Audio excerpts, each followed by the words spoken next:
These are taquitos, rotisserie chicken, shredded. I'm going to season this up with a little bit of salt and pepper. And then I like to hit it with some crisp bacon. Makes everybody happy. Some cheddar cheese, kind of like my binder, if you will. And then I like to add in some sour cream.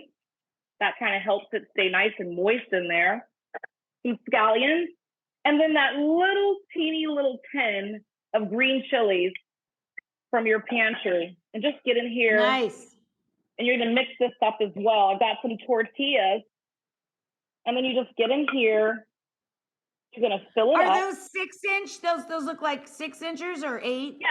These are the little 6-inch taquitos. The little 6-inchers, right? Are those corn or flour? Those are corn? You can This use is either. flour, but you can do corn if you like as well. Yeah. So see how easy that rolls up and everything is filled in? I've got some oil right here. We're going to put it in the pan, fold side down. Fold down. Gotcha. Sizzle. And then you just keep on rolling them up. That looks so phenomenally easy and fabulous. It is. It's green, so like the super Jets. simple. Yes. I've just given these a nice little turn. And they come out like this.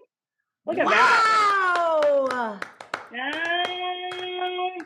I like They to are serve gorgeous, these, my darling. Just gorgeous. some nacho sauce, some salsa, a little spritz of lime. And this is game day ready.